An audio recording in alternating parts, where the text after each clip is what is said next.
ओम नमो भगवते वासुदेवाय। 19 अध्याय। गंगाकूलरे उपवासी होई रहन्ते राजासी, तहि मिलिले सुकमुनि 19 एहि बाणी। सुत कहन्ति अनुरागे सौनक आदि ऋषि आगे। सुत उवाच से महीपति परीक्षित चिन्ताम्नि मग्न दुःखचितम्। एकान्ते बसी विचारयि निन्दित कर्म कली मोहि। अर्जित कर्म बस होई गुरुजे सने शिक्षा देई। अनाद्य प्राणी कबे भारे कुकर्म कली ए संसारे। निर्दोष ब्राह्मणर गले सर्प मु देली धनु हुळे। निश्चल जोगे तार ध्यान न जानी हेली हत ज्ञान। देव हेलन कर्म कली निकटे संकट लभिली। ए पाप विनाशन हेतु बेगे विधाता मोते चिंतु। ए कर्म पुण मुझे मन्ते केबे हे न कल्पई चित्ते। ब्राह्मण क्रोध दावानल ए मोर राज्य धन बल। आत्मार संगे दहु मोते ए कर्म न करे जे मन्ते। गोद्विज देवंक हिंसने दुर्बुद्धि न स्फुरु मो मने। एमन्ते विचारु विषादे वृत्तान्त शुभे जनबादे। उरग ब्राह्मणर गले राजा जे देला धनु हुळे। तार बालक शाप देला तक्षक दंशी बबोइला। शपथ दिन शेष काले राजांकु दशी बसे बळे। एमंत जन मुखु शुणी मने सानंद नृपमणि। बोले मोते बेगे खाऊ ए मोर कूले ताप नहु। जेमन्ते इह परलोके मरणे न पड़ई दुखे। एमंत निश्चय विचारी राज संपद परिहरी। चिंतिला कृष्ण पाद पृष्ठ सेवन बिना नाही श्रेष्ठ। कृष्णर पाद पद्म जले प्रवेश जाई गंगा कूले। श्रीकृष्ण चरण तुलसी पाद उदक रेजे मिसी। अति पवित्र बहे बारी उभय लोक पाप हरि। प्राणीर प्राण त्याग काले केबा न बसे तार कूले। पांडव वंशे कीर्तिकर सकल राजा मध्यवर। से सुर नदी तीरे जाई चित्ते गोविंद पद ध्यायी। विषय संग दूर करी अन्न उदक परिहरी। मुनिंक व्रते से निश्चले मन निवेशी गंगा जले। से कथा शुणी मुनि जने जेयबा थिले गिरिबने। निज निवास उपेक्षिले हस्तिना नगरे मिलिले। जेयबा थिले जेउ देशे राजांकु देखिबार आसे। संगते घेनी शिष्यगण अपरे अशेष ब्राह्मण। तांक महिमा केबा कहे तीर्थ पवित्र तांक देहे। तीर्थ गमन छल करी प्रवेश जहि दंडधारी। अत्रिव शिष्ठ रिष्ट नेमि च्यवन भरद्वाज घेनी। भृगु अंगिरा पराशर उत्तथ्य गाधीर कुमर। भृगु अंगिरा पराशर उत्तथ्य गाधीर कुमर। इंद्र प्रमद मेधातिथि देवल आर्ति सेन जति। सुबाहु भरद्वाज शिष्य गौतम मैत्रेय कवश। पिप्पलायन और्वमुनि व्यास नारद कुंभजोनि। देवर्षि राजर्षि महर्षि अपरे जेतेक ब्रह्मर्षि। सकल ऋषि एक मेले मिलिले जाह्नवीर कूले। ताहांकु देखि परीक्षित कपाळे देई बेनि हस्त। କାନ୍ଦିଲା ମୁନି ଗଣପାଦେ ଆନନ୍ଦେ ଅଶ୍ରୁ ଗଦ ଗଦେ ସୁଖେ ବସିଲେ ମୁନି ଗଣେ ପୁଣି ରାଜା ପରଣାମେ କର ଅଞ୍ଜଳି ଶିରେ ଦେଇ ବୋଲଇ କୃତ କୃତ୍ୟ ହୋଇ। ରାଜା ପରୀକ୍ଷିତ ଉବାଚ ରାଜାଙ୍କ ମଧ୍ୟେ ମୋ ଜୀବନ ନିଶ୍ଚେ ଜାଣିଲି ଧନ୍ୟ ଧନ୍ୟ ମୋହର ପ୍ରାଣ ଯିବା ବେଳେ ମହାନ୍ତ ଜନେ ବିଜେ କଲେ ବ୍ରାହ୍ମଣ ପାଦ ଯହିଁ ଧୋଇ ସେ ସ୍ଥାନେ ନିଜ ଶିର ଦେଇ କ୍ଷତ୍ରିୟ ସ୍ୱଭାବ ଏମନ୍ତ ଆଗମ ନିଗମେଉ କତମ୍ ଯେ ଏହା ଲଙ୍ଘେ ଦୁଷ୍ଟପଣେ ଦୁଃଖିତ ହୋଇ ତତକ୍ଷଣେ ସେ ବିପ୍ରେ ଆସି ଯାର ପାଶେ ବସନ୍ତି ମନରହ ରସେ ତାହାର ଭାଗ୍ୟ କି କହିବା ଯାହା ନ ପାନ୍ତି ସୁର ସେବା ଅପରାଧ କଲି ବିପ୍ରକୂଳେ ଦେଖ ମୋହର ଅନ୍ତକାଳେ ସର୍ବବିଷୟ ସଙ୍ଗ ତେଜି ବିଷ୍ଣୁ ଚରଣେ ଚିତ୍ତ ମଜ୍ଜି ତୁମ୍ଭେ ଅଶେଷ ବ୍ରହ୍ମ ଋଷି ମିଳିଲ ମୋର ପାଶେ ଆସି ବ୍ରାହ୍ମଣ ସାପ କୋପାନଳ ଏ ମୋର ବୈରାଗ୍ୟର ମୂଳ ଯେ କର୍ମ କଲେ ଏ ସଂସାରେ ପ୍ରାଣୀ ତରନ୍ତି ମାୟା ଘୋରେ ତୁମ୍ଭର ଅନୁଗ୍ରହେ ସେବି ପ୍ରସନ୍ନ ହେଉ ଗଙ୍ଗା ଦେବୀ କୃଷ୍ଣ ଚରଣେ ମତି ହେଉ କୁହକ ତକ୍ଷ କବା ଖାଉ ତେଣେ ସଂଶୟ ନାହିଁ ମୋର ସକଳେ କୃଷ୍ଣ କଥା କର କୃଷ୍ଣ ବିଷये ହେଉ ମତି ତାର ସେବକ ସଙ୍ଗ ଗତି ମୋହର କର୍ମ ଫଳ ଲଇ ଜନ୍ମ ଲଭିବି ଯହିଁ ତହିଁ ମୁଁ ତହିଁ କୃଷ୍ଣ ଦାସପଣେ ସେବିବି ଅଭୟ ଚରଣେ ଶରଣାଗତ ବୋଲି ମୁହିଁ ହେବି ପ୍ରେ ଭାବ ଦୟା ବହି ସକଳ ଯିବେ ମିତ୍ର ଭାବ ଯେମନ୍ତେ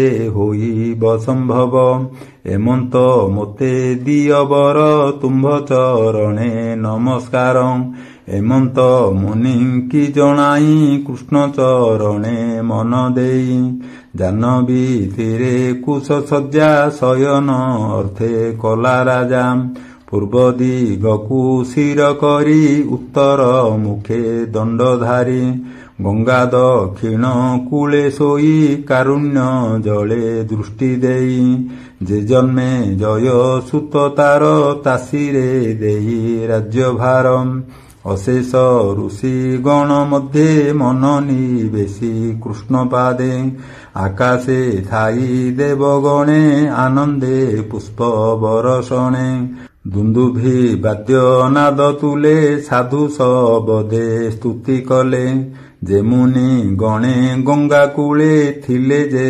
ପରୀକ୍ଷିତ ମେଳେ ଗଗନେ ସାଧୁ ସାଧୁ ବାଣୀ ଆନନ୍ଦେ ମୁନି ଗଣ ଶୁଣି ସାଧୁ ସବଦେ ଉଚ୍ଚସ୍ୱରେ ଦିଶ ପୂରିଲା ଗଙ୍ଗା ତୀରେ ଋଷିଏ ଅନୁଗ୍ରହ ମୁଖେ କହନ୍ତି ଏକ କୁଆରକେ ଏ ସାଧୁ ରାଜା ବିଚକ୍ଷଣ ଅକାଳେ ଲଭିବ ମରଣ ଦେଖ ଏହାର ଭାଗ୍ୟ ବଳେ ମୁନିଙ୍କ ମଧ୍ୟେ ଅନ୍ତକାଳେ ଯାର ଆସ୍ଥାନେ ସର୍ବରାଜା ଶିର ନୁଆଇଁ କଲେ ପୂଜା ସେ ରାଜା କାଳେ ହରି ଭାବେ ପଶିବ ଜନ୍ମର ସ୍ୱଭାବେ ଏ ନର ପତି ଯେତେ ଦିନେ ପ୍ରାଣ ଛାଡ଼ିବ ବିଷ୍ଣୁ ଧ୍ୟାନେ ସୁଖେ ଲଭିବ ବିଷ୍ଣୁ ଲୋକ ଯେ ସ୍ଥାନ ବିମୋହ ବିଶୋକ ଆମ୍ଭେ ସକଳେ ଏହି ସ୍ଥାନେ ବଞ୍ଚିବା ଫଳ ଜଳପାନେ ଏ ଭାଗବତଙ୍କ ଉତ୍ତମ ନିଶ୍ଚେ ଲଭିବ ପ୍ରେମ ଧାମ ଏମନ୍ତ ଋଷି ମୁଖୁ ଶୁଣି ଅମୃତ ସମ ସାଧୁ ବାଣୀ ରାଜା ମଣିଲା ସତ୍ୟ ପ୍ରାୟ ଛାଡ଼ିଲା ସକଳ ସଂଶୟ ବିଷ୍ଣୁ ଚରଣ ସେବା ଫଳେ ଅଶେଷ ପ୍ରାଣୀ ମହିତଳେ ପୂର୍ବେ ଲଭିଲେ ହରି ଭାବ ଯେ ବ୍ରହ୍ମା ଶଙ୍କରେ ଦୁର୍ଲଭ ଦେଖ ମୋହର ଭାଗ୍ୟବସୁ ସର୍ବେ ମିଳିଲେ ସର୍ବଦେଶୁ ବେଦେ ଯେ ମନ୍ତ ଦେହବନ୍ତେ ସ୍ୱର୍ଗରେ ଦେବଙ୍କ ଅଗ୍ରତେ ବସି କହନ୍ତି ନାନା ଧର୍ମ ଜୀବନେ ଯେବା ନିଜ କର୍ମ ଯେ ଫଳ ଇହ ପରଲୋକେ ପ୍ରାଣୀ ଲଭନ୍ତି ଦୁଃଖ ସୁଖେ ତେମନ୍ତେ ଅନୁଗ୍ରହ ଚିତ୍ତେ ତୁମ୍ଭେ ଆଗତ ପରହିତେ ଏବିନେ ନାହିଁ କାର୍ଯ୍ୟ ଆର ଏ ନିଜ ସ୍ୱଭାବ ତୁମ୍ଭର ତୁମ୍ଭଙ୍କୁ ପଚାରଇ ମୁହିଁ ମରଣେ ଅନ୍ତର୍ଜଳେ ଥାଇ ଏବେ କି କୃତ୍ୟ ଅଛି ମୋତେ କହ ସକଳେ ଶୁଦ୍ଧ ଚିତ୍ତେ ଏ ଘୋର ସଂସାର ସାଗରେ ମରଣୁ କିବା କରିତରେ ଏମନ୍ତ ପୁଛୁ ରାଜ ଋଷି ସୁକ ମିଳିଲେ ବେଗେ ଆସି ମହି ଭ୍ରମଣ ଇଚ୍ଛା ସୁଖେ ଶ୍ରୀକୃଷ୍ଣ ନାମ ଗାଇ ମୁଖେ ଆଶ୍ରମ ଚିହ୍ନ ହୀନ ଅଙ୍ଗ କ୍ଷଣ କ୍ଷଣକେ ନାନା ରଙ୍ଗ ନିରତେ ନିଜ ଲାଭେ ତୋଷ ସ୍ୱଭାବେ ଅବଧୂତ ବେଶ ବେଷ୍ଟିତ ବାଳକ ସମୂହେ କିବା ଉପମା ଦେବା ଦେହେ ସ୍ୱଭାବେ ଷୋଡ଼ଶ ଅବଦ ସୁନ୍ଦର ସୁକୁମାର ପାଦ କର ଯୁଗଳ ବାହୁ ଅଂଶ ଉନ୍ନତ ସୁନ୍ଦର ସୁନାସ ନିବିଡ଼ ବେନି ଉରୁ ସାଜେ ସୁନ୍ଦର କପୋଳ ବିରାଜେ ଆୟତ ଚକ୍ଷୁ ଚାରୁ କର୍ଣ୍ଣ ସୁଗ୍ରୀବ ସୁନ୍ଦର ଆନନ ମାଂସେନି ଗୁଢ଼ ଯତୃ ସାଜେ ତୁଙ୍ଗ ବକ୍ଷସ୍ଥଳ ବିରାଜେ ତ୍ରିବଳୀ କୁକ୍ଷି ମନୋହର ଆବର୍ତ୍ତ ନାଭି ସୁଗଭୀରଂ ବିକର୍ଣ୍ଣ କେଶ ଦିଗମ୍ବର ବିଭୂତି ଭୂଷଣ ଶରୀରଂ ପ୍ରଳମ୍ବ ଭୁଜ ଜାନୁ ଯାଏ ଦିଶେ ଅମର ବର ପ୍ରାୟେ ଶରୀର ବର୍ଣ୍ଣ ରୁଚି ଶ୍ୟାମ ରୂପେ ତୁଳିତ ନୋହେ କାମ କିୟ ବା ଦେବା ପଟାନ୍ତର କାମିନୀ ଜନ ମନୋହର ଏମନ୍ତ ରୂପ ତାଙ୍କ ଦେଖି ମୁନିଏ ଆସନ ଉପେକ୍ଷୀ ଜାଣନ୍ତି ତାହାଙ୍କ ଲକ୍ଷଣ ସେ ଯୋଗୀ କୃଷ୍ଣ ପରାୟଣ ସୁକ ଆଗମ ଦେଖି ରାଜା ତକ୍ଷଣେ ଆଣି ଅର୍ଘ୍ୟ ପୂଜା ବିନୟ ଭାବେ ଦଣ୍ଡଧାରୀ ଚରଣେ ନମସ୍କାର କରି ସ୍ତ୍ରୀ ବାଳକ ଯେତେ ଥିଲେ ତା ଦେଖି ଭୟେ ବାହୁଡ଼ିଲେ ରାଜା ପୂଜିଲା ମନ ତୋଷେ ସୁକ ବସିଲେ ରାଜା ପାଶେ ବେଷ୍ଟିତ ଋଷି ଗଣ ମଧ୍ୟେ ସେ ସୁକ ବସିଲେ ଆନନ୍ଦେ ଶଶାଙ୍କ ଯେହ୍ନେ ତାରା ମେଳେ ବିରାଜେ ଗଗନ ମଣ୍ଡଳେ ପ୍ରଶାନ୍ତ ଚିତ୍ତ ମୁନିବର ଅକୁଣ୍ଠ ଧିଷଣା ଯାହାର ସେ ମୁନି ପାଦେ ନମସ୍କାର କରି ଯୋଡ଼ିଲା ବେନି କରମ୍ ନିର୍ମଳ ବାକ୍ୟ ସୁଧାସାର ମୁନିକି ଚାହିଁ ନୃପବରମ୍ ପୁଛଇ ବେନି କର ଯୋଡ଼ି ଚରଣେ ପୁଣ ପୁଣ ପଡ଼ି